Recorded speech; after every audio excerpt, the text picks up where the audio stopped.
बिस्मिल्लाहिर्रहमानिर्रहीम। Express sports page में Mirza Iqbal Baig express news के नाजरीन को खुशामदीद कहता है।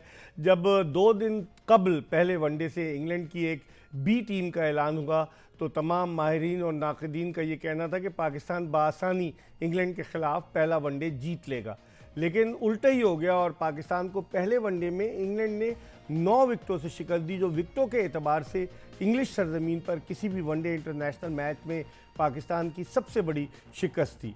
और जिस तरीके से पाकिस्तानी बैट्समैन आउट हुए, 141 रन बनाने में कामयाब हुई पाकिस्तानी टीम, 36 ओवर भी पूरे नहीं खेल सकी और उसके जवाब में इंग्लैंड ने मतलूबा हदफ सिर्फ 1 विकेट के नुकसान पर पूरा कर लिया। आज हम बात करेंगे कि पाकिस्तान की शिकस्त की क्या वजूहात हैं। क्या हम जिम्बाब्वे की कमज़ोर टीम को हराकर खुशी के शादियाने बजाते हैं? क्या हम साउथ अफ्रीका की उस टीम को हराते हैं जिसके बेशतर खिलाड़ी IPL खेलने चले जाते हैं और हम खुश हो जाते हैं कि हमारी तो परफॉर्मेंस बड़ी ज़बरदस्त है? कौन है इसका ज़िम्मेदार? जो इतना बड़ा एंटोराज है पाकिस्तानी टीम के साथ, हेड कोच मिसबाह उल हक, उसके अलावा वक़ार यूनुस बॉलिंग कोच और बेशुमार लोग साथ हैं टीम के, तो क्या हो क्या रहा है, इस पर हम बात करेंगे। और गुफ्तगू के लिए हमारे साथ मौजूद है स्टूडियो में पाकिस्तान क्रिकेट फैमिली का एक बहुत बड़ा नाम मोहम्मद बरादरान और मोहम्मद बरादरान के ख़ानदान से ताल्लुक़ रखने वाले former test opener Shoaib Mohammad, जो कौमी सिलेक्शन कमेटी के रुकन भी रह चुके हैं, पाकिस्तानी टीम के साथ मुख्तलिफ हैसियतों से वाबस्ता रहे, फील्डिंग कोच भी रहे और बहुत सारी हैसियतों में इन्होंने काम किया है। और जो इनका एवरेज था तकरीबन 45 से ज़्यादा का एवरेज, और जिस तरह से इन्होंने बैटिंग की, डबल सेंचुरी इनके वालिद ने भी बनाई, इन्होंने भी बनाई, बहुत सारी चीज़ें जिन पर आज हम डिस्कस करेंगे शुएब मोहम्मद से। लेकिन इससे पहले कि हम शुएब से गुफ्तगू के सिलसिले का आगाज़ करें, पहले आपको एक पैकेज दिखाते हैं और जब वापस आएंगे तो क्रिकेट की बातें करेंगे और आज आपकी टेलीफोन कॉल्स भी अपने प्रोग्राम में शामिल करेंगे।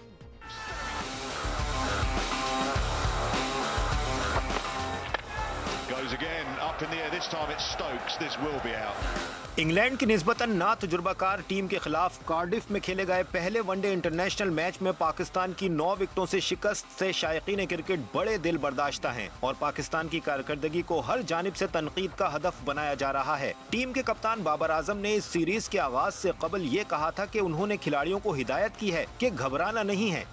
बिल्कुल घबराना नहीं है, लेकिन जिस अंदाज से बेन स्टोक्स की जेर क़यादत इंग्लैंड की ना तजुर्बाकार टीम ने बाआसानी पहला वनडे यकतरफा मुकाबले के बाद जीता, वो पाकिस्तान के लिए खतरे का सिग्नल है, क्योंकि सीरीज का दूसरा वनडे कल लॉर्ड्स में खेला जाएगा। इंग्लैंड की 11 रुकनी टीम के तमाम खिलाड़ियों को सिर्फ 144 वनडे मैचेस खेलने का तजुर्बा था, जबकि 144 में से 99 मैचेस उनके कप्तान बेन स्टोक्स ने खेले थे। पाकिस्तान की बैटिंग एक मरतबा फिर इंग्लिश कंडीशन में जिद्दोजहद से दो चार नजर आई। आखिर कब तक हम बाबर आजम पर इन्हिसार करते रहेंगे? टीम के बकिया खिलाड़ियों को भी अपना किरदार अदा करना होगा। ODI की आलमी रैंकिंग के नंबर 1 बैट्समैन बाबर आजम कल सिर्फ 2 गेंदों के मेहमान साबित हुए। दूसरी जानिब ओपनर इमाम उल हक से इनिंग ओपन कराने का फैसला भी कुछ ज्यादा सूदमंद साबित नहीं हुआ। इसी तरीके से मोहम्मद रिजवान भी कोई लंबी इनिंग न खेल सके। पाकिस्तान का असल मसला मिडिल ऑर्डर है, जो अब भी बरकरार है। हम जिम्बाब्वे और साउथ अफ्रीका की टीमों को हराकर खुशी के शादियाने बजाते हैं, लेकिन जब इंग्लिश कंडीशंस में इंग्लैंड, ऑस्ट्रेलिया और न्यूजीलैंड जैसी टीमों के खिलाफ हमारे बैट्समैन मैदान में उतरते हैं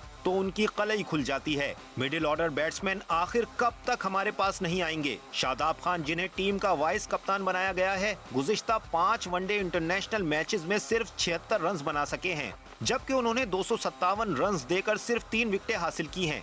इसी तरीके से फहीम अशरफ को भी मौके फराहम किए जा रहे हैं। पाकिस्तानी टीम के हवाले से ये कहा जा रहा है कि पसंद नापसंद की बुनियाद पर 11 रुकनी टीम मुंतखब की जा रही है, जो पाकिस्तान क्रिकेट के लिए लम्हा फिक्रिया है। अब देखते हैं कि लॉर्ड्स के दूसरे वनडे में पाकिस्तान किस तरह की कारकर्दगी पेश करता है।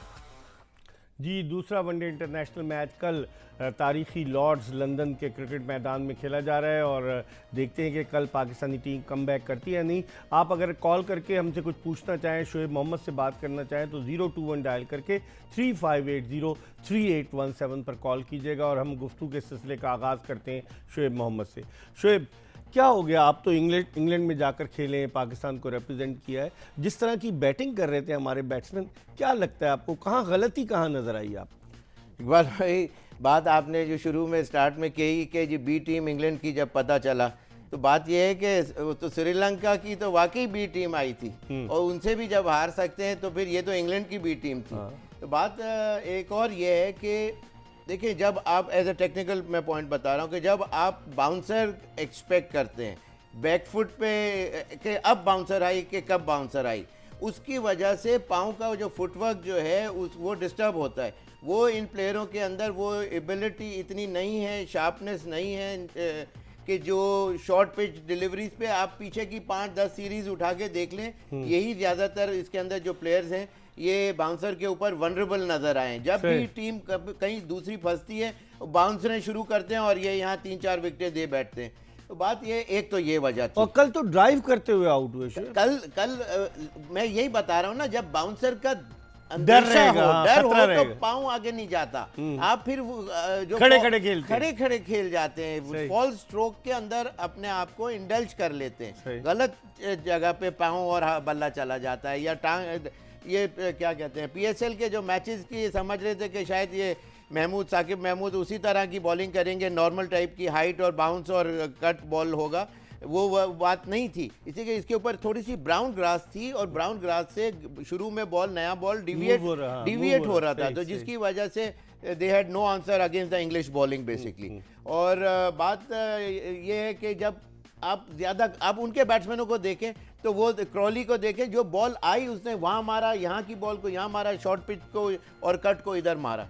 जो एक वेट करना पड़ता है इंग्लैंड के अंदर, वेट करके आपको रन्स बनाने पड़ते हैं। हमारे प्लेयर ज़्यादातर यानी सोने पे सुहागा ये देखें कि जैसे T10 का मैच हो रहा हो, फ़खर जमान उस पर बैटिंग कर रहे हो और उसके ऊपर जो रन आउट किया बिल्कुल ही सुसाइडल वो रन था और वो नेचुरली ही had to respond. Shoaib Maqsood अच्छा खेल रहे थे 19 रन के ऊपर, लेकिन ये कि वहाँ बिल्कुल पाकिस्तान अगर कोई एक थोड़ा सा टफ टोटल दे सकता था तो वो वही विकेट थी। बाकी प्लेयरों ने, आप जिस तरह फ़हीम अशरफ इतनी ऊंची बॉल के ऊपर वो कट कर रहा है, टीम फंसी हुई है, इतने ओवर्स पड़े, ये बाज़ दफ़ा ये चीज़ें ज़बरदस्ती अपने आप को ये लोग इतना बैकफुट पे ले आए। बाद लोग ये कहते हैं कि पाकिस्तान की 11 रुकनी टीम जो फाइनल 11 है उसका इंतखाब बजाय इसके कि मेरिट पर हो, पसंद नापसंद की बुनियाद पर होता है। आपने पैकेज में देखा शादाब खान कि वो उनको वाइस कैप्टन बना दिया गया पाकिस्तानी टीम का, और उनकी परफॉर्मेंस देख लें, जब हालांकि जब आए थे बड़े ज़बरदस्त प्लेयर थे, लेकिन उनकी फ़िटनेस का मसला हुआ, न्यूजीलैंड का दौरा छोड़कर आ गए,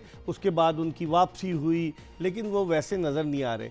एक आदमी जिसकी टीम में इतनी जगह नहीं बन रही, उस्मान कादिर को फिर आप क्यों लेके घूम रहे हैं? इमाद वसीम को भी नहीं खिलाया, तो आप नहीं समझते कहीं ना कहीं टिल्ट नज़र आता है फेवरेटिज्म की तरफ? देखिए, ये तो हम बहुत अरसे से आपके कई प्रोग्रामों में बात की, दूसरे प्रोग्राम्स में भी यही बात की कि मिसबाह-उल-हक का ये इंक्लिनेशन बहुत अरसे से नज़र आ रहा है कि वो उनका फॉल जो है अपने लव्ड जो प्लेयर ब्लू आइड बॉयज़ जो होते हैं उनकी तरफ होता है, और वो चीज़ अभी भी देखने में आ रही है और ये काफ़ी अरसे से देखने में आ रही है। और बात एक और ये है कि वही जैसे आपने भी पिछले प्रोग्राम में कहा, too many cook spoil the broth, तो उसके अंदर इतने सारे कोचेज, और ये मैं तो कहता हूं कि अगर इनको एक कैप्टन एक मैनेजर दे के खिला दे ना, अगर स्कोर ज़्यादा करे तो मुझे पकड़ लीजिएगा कि ये आपने गलत कही थी बात। इतने लोगों का अपना माइंडसेट वो उसके अंदर इंजेक्ट करते रहते हैं, इसलिए कि वो उसके अंदर they are not brought up the way other players are around the world. उनको एक वो कंप्यूटराइज तरीके से उनको बताई जाती है और वो उसके ऊपर ओबे करते हैं। 4 रन का एवरेज चाहिए तो 4 रन का एवरेज चाहिए। हमारे प्लेयर को जब 4 का बोलेंगे तो वो 8 भी करेंगे, लेकिन वो पीछे 6 विकेटें भी पीछे खो बैठे। अच्छा, ये बताएं शोएब कि हम बहुत ज़्यादा बाबर आजम की इस वक्त ODI रैंकिंग में नंबर 1 पोजीशन है, सारी टीम क्या बाबर आजम पे रिलाई कर रही है? बाकियों को भी कुछ करना है। कल वो 0 पर आउट हुए और आप देखेंगे धड़ाधड़ बाकी फ़खर जमान ने थोड़ी मज़ाहमत की, 47 रन स्कोर किए, शादाब खान ने 30 रन बनाए, लेकिन Shadab Khan basically bowling allrounder है, बैटिंग ऑलराउंडर नहीं है। फर्स्ट प्रेफरेंस उनकी बॉलिंग होनी चाहिए। बॉलिंग उनकी जो है 3 ओवर्स में उन्होंने 22 रन दिए। आप क्या समझते हैं, टीम का कॉम्बिनेशन दुरुस्त नजर आया कल आपको? नहीं, आपने बहुत ज़बरदस्त पॉइंट रेज किया कि इनको एज बॉलिंग ऑलराउंडर के बजाय इनको बैटिंग ऑलराउंडर खिलाया जा रहा है। इसलिए कि इन्होंने 2-3 अपनी पिछले कुछ इनिंग्स के अंदर स्कोर किए ज़रूर, लेकिन देखिए एक बैट्समैन की टेक्निक और एबिलिटी, जो उसका पंच और पिनाश जो है वो नज़र आता है, उसकी अथॉरिटी क्रीज के ऊपर नज़र आती है। रन बहुत से प्लेयर कर लेते हैं, 11वें नंबर पे भी 100 रन की पार्टनरशिप दुनिया में लोगों ने किया है। उसका ये मतलब नहीं है कि कल उनको ओपन कराना शुरू कर दें इंसान। बात ये है कि उसकी बॉलिंग हमें मैच जितवा सकती है या नहीं जितवा सकती।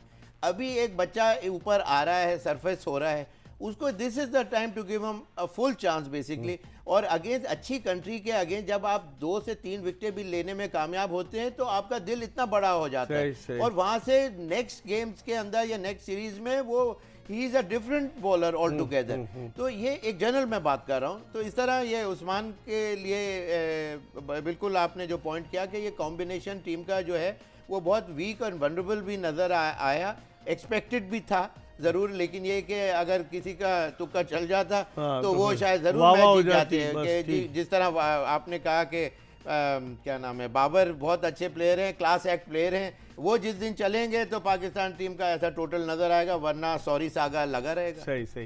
लेकिन शोएब, कल जो हमारी बॉलिंग नजर आई, अगर आप बॉलिंग को देखें, सिवाय शाहीन आफरीदी के बाकी बॉलर्स, हसन अली पिटे, फ़हीम अशरफ पिटे, शादाब खान इतने सक्सेसफुल नहीं रहे, तो मतलब मोहम्मद हसनैन को क्यों नहीं चांस देते, ये सोचने की बात है। मतलब पाकिस्तान के पास प्लेयर्स तो है रिजर्व में, वो एक सेट पैटर्न पे जा रहे हैं। आप समझते हैं इस सेट पैटर्न पर चले जिम्बाब्वे को हरा देंगे, लेकिन आप इंग्लैंड के खिलाफ इंग्लैंड में खेल रहे हैं, वहाँ अगर आप वही रखेंगे अपना नज़रिया, तो आप समझते हैं फिर कामयाबी में मिलेगी। देखिए इकबाल भाई, बात ये है कि ये प्लेयर्स ना एक फॉल्स इंप्रेशन में आ जाते हैं, क्लाउड 9 में चले जाते हैं एक पीएसएल की परफॉर्मेंस से। मैं दुनिया का बेस्ट बॉलर हूं, मैं दुनिया का बेस्ट बैट्समैन हूं, मैं तो छक्के ऐसे विल एंड डिजायर पे मार सकता हूं। लेकिन जब आपकी जब टफर कंडीशन में आप आते हैं, tougher bowling, tougher fielding at the same time, fielding से भी बहुत ज्यादा सामने टीम को आपका चौका उसने आपने रोक दिया, आप फ्रस्ट्रेटेड हो गए, आपने नेक्स्ट बॉल जबरदस्ती मार दी, तो इतना इम्पैक्ट होता है। बट बात यही है कि हमारे जो बॉलर्स का जो आपने बात की, वो अपने उस इम्प्रेशन में है कि जी हम यहाँ पीएसएल की विकेटों के ऊपर विकेटें लेके, ODI is a different ball game, 2020 कहाँ, और ये पूरी इनिंग है, 300 गेंदें, पूरी इनिंग है, इसके अंदर आप सेंचुरी भी कर सकते हैं, डबल सेंचुरी भी कर सकते हैं, लेकिन माइंडसेट वही आप PSL देखें ना। का। बात देखें, सबसे एक और अच्छा बड़ा तरीका ये होता है सीखने का कि सामने वाले टॉप क्लास एक्ट प्लेयर्स जो हैं उनको आप देखें वो कौन से शॉट्स पे रिलाई कर रहे हैं। वो अगर क्या यहाँ खेल रहे हैं, यहाँ खेल रहे हैं, यहाँ वेट कर रहे हैं शॉर्ट पिच बॉल का, प्रोफेशनल है ना शोएब, तो ये चीजें सिखाने से आती हैं, ये लोग पता नहीं कब सीखेंगे। बस पता नहीं कब सीखेंगे। शोएब मोहम्मद कह रहे हैं एक ब्रेक ले रहे, और ब्रेक के बाद दोबारा पाकिस्तान के former test opener Shoaib Mohammad के साथ आपकी खिदमत में हाजिर होंगे। Stay tuned to Express News. Welcome back after the break. Pakistan के former test opener Shoaib Mohammad हमारे साथ मौजूद हैं। पाकिस्तानी टीम वनडे सीरीज़ खेल रही है। शोएब, इस परफॉर्मेंस के बाद, क्योंकि सीरीज़ का पहला मैच बड़ा अहम होता है, पाकिस्तान पहला हार गया है, अब कल जो दूसरा मैच खेला जाना है, आप क्या समझते हैं प्रेशर किस पर होगा? पाकिस्तान पर होगा? उनका तो कुछ स्टेक पे नहीं है, उनके तो प्लेयर्स भी सारे नए हैं, जिस तरह मैंने आपको बताया, they are inexperience cricketer. Pressure किस पे होगा? देखिए, हमारे जो टॉप ऑर्डर बैट्समैन है उनके ऊपर सबसे ज़्यादा होगा, इसलिए कि कल की जो शुरू जब जैसे गेम हुआ, पहली बॉल पे इमाम आउट हुए, और तीसरी बॉल पे बाबर भी आउट हो गए, तो वहाँ से टीम के अंदर ये अब वाइब्स आ गई होंगी कि यार ऊपर से अगर आउट हुए तो हम कुछ नहीं शायद कर सकते। तो और मैनेजमेंट को भी इस बात का पता है कि टॉप बैट्समैन हमारा बाबर ही है, ऑफ कोर्स वो अगर टीम के दूसरे प्लेयरों को साथ लेके आगे चलेगा तो फ़र्क पड़ेगा। तो टॉप ऑर्डर के स्पेशली 3 जो बैट्समैन हैं उनके ऊपर सबसे ज़्यादा प्रेशर होगा, और थोड़ा सा भी रिस्पेक्टेबल टोटल अगर कर दिए तो फिर ये पूरी एड़ी चोटी का जोर लगा देंगे ताकि सीरीज बराबर लेकिन कर आपकी सके। बॉलिंग ने भी तो कुछ नहीं किया कि 141 पे क्या बॉलर्स ने हाथ खड़े कर दिए कि फाइट तो करनी चाहिए थी, आप समझते हैं? नहीं, फाइट तो देखें करनी चाहिए थी, लेकिन उनके प्लेयरों ने मेरिट के ऊपर खेला बॉल की। जिस तरह जो बॉल आई उसको सीधे बल्ले के साथ, क्रॉली आउटस्टैंडिंग, ये वर्ल्ड क्लास प्लेयर बनेंगे। शोएब, ये वही जैक क्रॉली है जिसने पाकिस्तान के खिलाफ 267 स्कोर किए थे आपको, मुझे और ये कल अपना पहला वनडे खेल रहा था। जी, ये बहुत कमाल। देखिए, एक बड़ा स्कोर करने के बाद वैसे दिल बहुत बढ़ जाता है, और एक आपको कॉन्फिडेंस लेवल बहुत स्काई रॉकेटिंग हाई हो जाता है। तो वो उन्होंने अपने जो गेम को, अपनी बाउंड्रीज को कवर करते हुए वो इनिंग खेली और आराम से सेल थ्रू करा दिया टीम को। ये हमारे बैट्समैनों को सीखना चाहिए। लेकिन ये कि एक चीज़ मैं इसके अंदर ऐड करता जाऊं कि जो शोएब मकसूद जो है, वो अब जो है डिफरेंट प्लेयर नजर आ रहा है। उसका नंबर सही है, आप समझ रहे हैं? नंबर 5 पे आ रहा है वो। अभी 5 बहुत लेट है। वो थोड़े दिनों में वो कम से कम 4 के ऊपर इजीली फिट इन हो जाएगा, बहुत ही कम टाइम के अंदर। उसको कल रन आउट हो गया, वरना कल भी उसकी एक इनिंग अच्छी देखने में बिल्डअप कर रहा था वो। लेकिन इन थोड़े दिनों में मेरा अंदाज़ा है कि he is a totally different player now what he was earlier. और अब पाकिस्तान को, लेकिन ये कि उस साइड में भी 5-6-7 नंबर के भी अच्छे बैट्समैन होने चाहिए जो करेक्ट खेलना, क्रिकेट जिनको आती हो। सऊद शकील को कैसे देखते हैं? उसने अपना डेब्यू किया कल वनडे में। देखिए, वो मैंने उसको टू बी वेरी ऑनेस्ट इतना ज़्यादा देखने का मुझे मौका नहीं मिला, और नेचुरली पहला वनडे था और उसके अंदर वो आउट हो गए। लेकिन ये कि जब तक अपना फुटिंग इम्प्रिंट नहीं दुनिया को दिखा पाएंगे कुछ परफॉर्मेंसेस दे के, जब तक उनको इसी तरह 1-2 मौके ही मिलेंगे। पाकिस्तान में तो यही होता है। पाकिस्तान में गलती क्या करते हैं, एक परफॉर्मेंस के ऊपर उसको डीप एंड में डाल देते हैं और एक ही फेलियर के ऊपर उसको एग्जिट डोर दिखा देते हैं। ऐसे प्लेयर ना कभी बनते हैं, ना उनका कॉन्फिडेंस रिस्टोर हो सकता है, और वो फिर बस अपने किसी और दुनिया में चले जाते हैं, और फिर वो कभी ऊपर भी नहीं आ पाते। कप्तानी के बारे में क्या कहेंगे बाबर आजम की? कि बाबर आजम ने कल, हालांकि हमने एक विकेट ले ली थी फिल सॉल्ट की, और उस वक्त हमें प्रेशर डालना चाहिए था। शुरू में उन्होंने 2-2 स्लिप रखी हुई थी, लेकिन कप्तानी आपको नजर आई कि चेंजेस, शार्प चेंजेस, ऐसे चेंजेस हों कि बैट्समैन को सेट ना होने दे? जिस तरह से डेविड मलान, वो लेफ्ट हैंडेड बैट्समैन थे, जैक कैराली जो थे, वो जैक क्रॉली वो जो थे वो राइट हैंडेड बैट्समैन थे, आराम से वो ले गए। देखिए, उसमें 2-3 चीज़ें थी। एक लो स्कोर था उनके अगेंस्ट, और पिच जो था वो पहली इनिंग के बाद सेकेंड इनिंग के अंदर बहुत बेहतर भी हो गया था। फिर तीसरी चीज़ जो एडवांटेज जो इंग्लैंड की टीम को उनकी ही माइंडसेट की वजह से मिला कि उन्होंने ज़्यादातर शॉट जो हैं वो, स्पेशली क्रॉली ने, उसी तरह खेले जैसे बॉल आ रही थी। अपनी तरफ से फोर्सिंग शॉट ऑफ की बॉल को टांग के ऊपर नहीं मारने की कोशिश, जैसे हमारे बैट्समैन नजर आते रहे। तो ये 2-3 चीज़ें ऐसी थी कि उन्होंने गेटवे ओपनिंग दी ही नहीं। मलान फिर भी लूज शॉट खेलते हुए नजर आए, लकी भी रहे कुछ दफ़ा उनके, वो कुछ शॉट्स हवा में गए, और लेकिन फील्डर के जस्ट वेवर्ड थे। तो वो मौका नहीं बन पाया। सही। बस ये चीज़ें। हमारी गुफ्तगू का सिलसिला जारी है। शोएब मोहम्मद हमारे साथ मौजूद है। एक ब्रेक ले रहे हैं, ब्रेक के बाद जल्दी दोबारा आपको ज्वाइन करेंगे। ब्रेक के बाद एक मरतबा फिर पाकिस्तान के former selector, former test opener Shoaib Mohammad के साथ शो में खुशामदीद। पाकिस्तान और इंग्लैंड की वनडे सीरीज़ पर हम बात करें। शोएब, आप इसमें क्रेडिट तो देंगे England and Wales cricket board का कि जब पूरी टीम उन्होंने बदल दी, और सिर्फ 2 दिन के वक्त में, कि उन्होंने काउंटी से लड़के इधर उधर से बुला के उन्होंने एक टीम खड़ी कर दी। हालांकि बेन स्टोक्स का नाम टीम में पहले जो अनाउंस की थी नहीं था, उसकी फिंगर इंजरी थी, 7 हफ्ते से वो बाहर था, उसको भी बुला लिया। और बाकी प्लेयर्स को तो आप क्रेडिट तो देंगे ईसीबी को इसका? देखिए, उनको बिल्कुल इसलिए क्रेडिट देना पड़ेगा इकबाल भाई कि उनके सेटअप में उनको बिलीफ है।